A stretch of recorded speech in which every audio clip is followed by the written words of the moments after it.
सत्संग। गुरुर्ब्रह्मा गुरुर्विष्णु गुरुदेव महेश्वरः गुरुदेव साक्षात् परब्रह्म तस्मै श्री गुरुवे नमो नमः। अखंडमंडलाकारं व्याप्तं येन चराचरं तत्पदं दर्शितं येन तस्मै श्री गुरुवे नमः। ओम श्री गुरुवे नमः। महात्मा तैलंग स्वामी रूपेण आवाहयामि स्थापयामि ध्यायामि पूजयामि ततो नमस्कारं करोमि।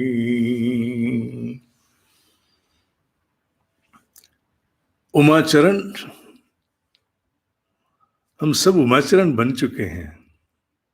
ब्रह्म ऋषि के इस अद्भुत उद्भासित होते हुए उपनिषद के हम सब उमाचरण हैं। चिंता के विषय पर वो कहते हैं, चिंता एक जाति दूसरी आती, इसकी श्रृंखला को रोकना बड़ा कठिन है और ये आकर के मनुष्य के भीतर गहरे घुस करके उसे बहुत प्रताड़ित करती। इसका एक सगा भाई है चिंता का। कौन? धन। धन इसका सगा भाई है और धन के कारण ये चिंता अनेक स्वरूपों में मनुष्य को आकर के और प्रताड़ित करती है। बिना तत्व ज्ञान के चिंता समाप्त हो संभव नहीं है। मूल में जाओगे तो सभी स्थानों पर, ये मैं जोड़ रहा हूं बीच में, मूल में जाएंगे तो सभी स्थानों पर तत्व ज्ञान और विवेक, विवेक से ही तत्व ज्ञान है और तत्व ज्ञान से ही विवेक आपस में गुथे हुए हैं। धियो योनः प्रचोदयात् के बिना मनुष्य की मुक्ति नहीं है। जब तक बुद्धि परिष्कृत नहीं है, जब तक विवेक जागृत नहीं है, जब तक ये नहीं जान पाती कि क्या रहने वाला क्या नहीं रहने वाला, तब तक नाना प्रकार के विषय आकर के त्रस्त करेंगे जिनमें चिंता मुख्य है। एक ऐसा विचार जिसके प्रति मनुष्य अत्यधिक स्तरों पर जाकर के विचलित हो जाता है। चिंता मनुष्य के भीतर की ऊर्जा को खा जाती है। इसलिए उन्होंने कहा, विवेक रूपी खड्ग के द्वारा, विवेक रूपी तलवार के द्वारा चिंता को काट दो उमाचरण, अन्यथा तत्व ज्ञान नहीं हो सकता। चिंता का स्वभाव है हर घड़ी अस्थिर, स्थिर रहने ही नहीं देगी वो। क्यों? क्योंकि अगर वो स्थिर रहने दे तो वो चिंता नहीं है। चिंता मनुष्य के भीतर एक उहापोह, एक विचित्र से ज्वालाएं भड़काती है और चिंता से सबसे बड़ा दुष्प्रभाव शरीर पर पड़ता है। शरीर जर्जर होता है, शरीर जर्जर हो जाता है और चिंता की समाप्ति से ही मुक्ति मार्ग है। और समाधान चिंता का एक ही है, विवेक, विजडम। विजडम के द्वारा तत्व ज्ञान, विजडम ही चिंता के लिए एकमात्र उपाय है। विवेक, वो विचार करना जो विचार करने योग्य है। ब्रह्मर्षि का वाक्य है, इस पूरी पृथ्वी पर कष्ट का कारण, दुख का कारण है अचिंत्य चिंतनम। जो सोचने योग्य नहीं है मनुष्य उसको सोचता जाएगा, सोचता जाएगा, सोचता जाएगा। जो सोचने योग्य नहीं है, जो सोचने योग्य है उस और ध्यान भी नहीं देगा। इसीलिए अचिंत्य चिंतनम से ही चिंता का जन्म है और चिंता से मृत्यु की ओर लपकता है मनुष्य फिर से जन्म लेने के लिए। और अगर अगले जन्म में भी वही चिंता, इसलिए चिंता से मुक्ति के लिए विवेक का प्रयोग करना चाहिए। सत्संग उसमें बहुत बड़ा सहायता करता है। सत्संग की सहायता से विवेक को बल, विवेक को प्रकाश प्राप्त होता है। ये मैंने जोड़ा है। इसके उपरांत ब्रह्म ऋषि माया के विषय पर बहुत कहना चाहते हैं। माया के विषय में तो उन्होंने अपने आप को उड़ेल के रख दिया है। मैं ऐसा सोचता हूं कि माया के विषय पर संभवतः ब्रह्म ऋषि जब जब जिस जिस से जो कुछ कहते होंगे, उमाचरण उसको नोट करते गए। एक साथ बिठाकर माया के विषय में इतना बोला हो ऐसा लगता नहीं, क्योंकि बीच में कड़ियां कई स्थान से गायब हैं। जैसे मान लीजिए आज राम से कुछ कह रहे ब्रह्म ऋषि, उमाचरण ने नोट कर लिया। कल शाम से कहा, उमाचरण ने नोट कर लिया। इस प्रकार एक ही विषय पर वो जब जब लोगों से बात करते गए, उमाचरण नोट करते चले गए, क्योंकि बीच में मिसिंग लिंक्स हैं। माया जगत की उत्पत्ति का कारण है। ये जगत की उत्पत्ति माया से ही है। माया का अस्तित्व ना होते हुए भी माया ही सर्वथा विद्यमान है। ये माया ही है जिसने जकड़ा पकड़ा है। माया ही है जो मुक्ति नहीं होने देती। माया के अनेकों स्वरूप रह रह करके मनुष्य को बांधते हैं, और विचार के द्वारा मनुष्य को माया बांधती है। विचारों में माया साथ साथ चलती है, और पर विवेक की दृष्टि से देखने से कुछ नहीं रहता। माया ये उस प्रकार है जैसे आपको आभास हो कि पीछे कोई है, आप रुक के देखेंगे, मुड़ करके, माया वही है। यूं तो विचारों में चलती है साथ साथ परस्पर आपको जकड़ने के लिए, पर जैसे ही आप ठिठकते हो, रुकते हो, ठहरते हो, शांत होते हो, ध्यान में आते हो, विवेक में आते हो, माया समाप्त।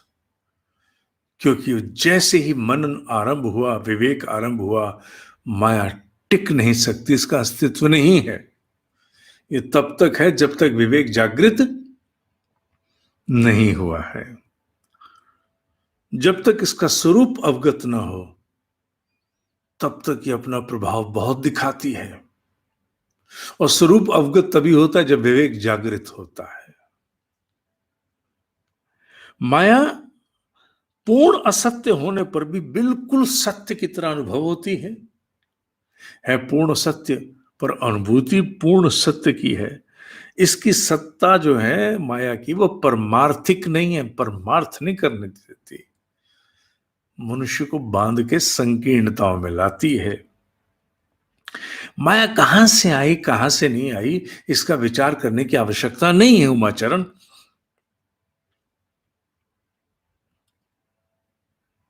ये सोचो माया का विनाश कैसे करना है। और जब यह माया क्षीण होकर के तुम्हारे मन के वश में आ जाएगी, यह मन शब्द उन्होंने प्रयोग किया, संभवतः समूचे अंतःकरण के लिए किया है, केवल इच्छाओं वाले मन के लिए नहीं किया होगा। तुम जानोगे कि ये इसने जन्म कहां से लिया और इसकी आकृति कैसे नष्ट हो गई। इसलिए अभी सोचने की चेष्टा मत करो, विवेक जागृत करो। जागृत विवेक से ये क्षीण हो जाएगी और स्वतः पता लगेगा कहां से आई और कैसे नष्ट हो गई। असत्य है, इसको देखा नहीं जा सकता, इसको देखा नहीं जा सकता। यह अज्ञान के कारण ही सत्य प्रतीत होती है। जब तक अज्ञान का आच्छादन, माया आच्छादन, बलपूर्वक ही इसका विनाश संभव है। तुम सोचो सहज रूप से हो जाए, नहीं, तुम्हें सतत चिंतन मनन करना पड़ेगा। उपासना, साधना, आराधना के द्वारा माया क्षीण होती है। जगत में ऐसी, देखो उमाचरण, अब वो प्रकाश दे रहे हैं, जगत में ऐसी कोई वस्तु नहीं है उमाचरण जो काल के अधीन ना हो। और काल के अधीन है तो काल का ग्रास बनना पड़ेगा। एवरीथिंग दैट हैज मैनिफेस्टेड जिसका अवतरण हुआ, उसका नाश होना है। हर चीज की आयु है जो अवतरित हुई। अगर तुम ये सोचो कि जगत में जो अवतरित है उसका नाश नहीं है, तुम गलत सोच रहे हो। ब्रह्म ऋषि यहां तक चले गए कहने के लिए कि काल की गति स्थिति से जो कुछ उदय होता है उसी में अस्त होता है, उसमें कुछ नहीं बचा, यहां तक कि देव नहीं बचे। यूं तो ब्रह्म का भी क्षय हो रहा है काल में। ये बड़ा मोटी बात हो गई ना, ब्रह्म का भी क्षय हो रहा है। सत्य तो यह है कि ब्रह्म की भी आयु बताई गई है।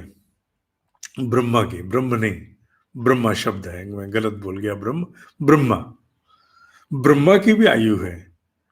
और हर एक महाकाल के अंतर्गत काल का एक ब्रह्मा है। और वो जैसे ही अपनी आयु क्षीण होती है, संभवतः मैं ऐसा सोच रहा हूं, मेरी सोच कहां तक ठीक मैं नहीं जानता, नए ब्रह्मा की उत्पत्ति होती है। तो काल का ग्रास सभी हैं, ये माया इसी के अधीन है। उमाचरण, माया इसी के अधीन है, काल से परे कोई नहीं। मनुष्य इस माया के कारण इतना अधिक व्याप चुका है कि भाग रहा है अपनी नाना प्रकार की संकीर्णताओं में, मूर्खताओं में, सुख में, मस्ती में, जो मस्ती लौकिक सुख की है, इतना भाग रहा है कि वो ये भूल गया कि सब कुछ काल के अधीन है। भूल गया। और काल के अधीन जाने वाली श्रेणी में उन्होंने देवों को नहीं छोड़ा, ब्रह्मा को नहीं छोड़ा, सर ब्रह्म ने ब्रह्मा को नहीं छोड़ा, यहां तक चले गए। ने कहा ये सत्संग ही दुर्लभ हो गया है, माया का इतना प्रभाव है। और धीरे धीरे जितने बड़े सिद्धगण हैं वो भी धीरे धीरे आगे की ओर प्रगति करते जा रहे हैं। यहां शब्द उन्होंने विनष्ट लिखा है, पर विनष्ट शब्द का तात्पर्य आगे की गति भी है, क्योंकि बहुत से सिद्ध जीवात्माएं अपने आगे की गति प्राप्त करने के उपरांत हस्तक्षेप के लिए यहां पृथ्वी पर नहीं रहती, आगे चली जाती हैं। बहुत सी रहती हैं, बहुत सी नहीं रहती हैं। यहां संभवतः विनष्ट शब्द से यही तात्पर्य उन्होंने दिया है। जो शक्ति भ्रम फैला रही है वो माया ही है। स्वर्ग के देवता, पृथ्वी में मनुष्य, पाताल में भुजंग, ये सब कल्पना मात्र से उत्पन्न और उसमें विनष्ट हो रहे हैं। हे उमाचरण, तत्वबोध प्राप्त करो, विवेक जागृत करो, जिससे अज्ञान समाप्त हो और तुम सार्थक सत्य तत्व को प्राप्त करो। आज के लिए इतना ही। युग शक्ति जप का तप प्रतिदिन साय 7 से 7:20, 5 मिनट का सत्संग, 7:25 मान लीजिए प्रतिदिन। इसका लिंक आपको प्रतिदिन dineshji.com, DINESHJI, जलंधर इंडिया.com पर जाते ही मिल जाता है। वहीं से लिंक लेकर के और आप प्रार्थना में आइए। जिन्हें गायत्री का ये मानसिक जप है, जिन्हें गायत्री करनी गायत्री करें, कोई महामृत्युंजय करना चाहता है वो करें, कोई हरे कृष्ण करना चाहता है वो करें। जो जप आपको आता है वो आप करें। गायत्री सर्वोत्तम है, महामंत्र है, पर जो आता है वो आप करें और उसकी ऊर्जा को अपनी आहुति बना करके इस चल रही विभीषिका के उन्मूलन के लिए आकाश को अर्पित करें। सामूहिक स्तर पर बैठकर एक समय किए गए जप रूपी आध्यात्मिक प्रयोग का प्रभाव ब्रह्म ऋषियों ने बहुत बड़ा बताया है। आत्मसंतोष बड़ा गहरा प्राप्त होता है कि हां, मैं कुछ कर पाया, घर रहते हुए भी कुछ कर पाई। ओम ही सत्य है। कर्म युग आज से आरंभ हो रहा है। सभी को मेल दोपहर तक प्राप्त हो जाएगी। ओम ही सत्य है, ओम ही सत्य है।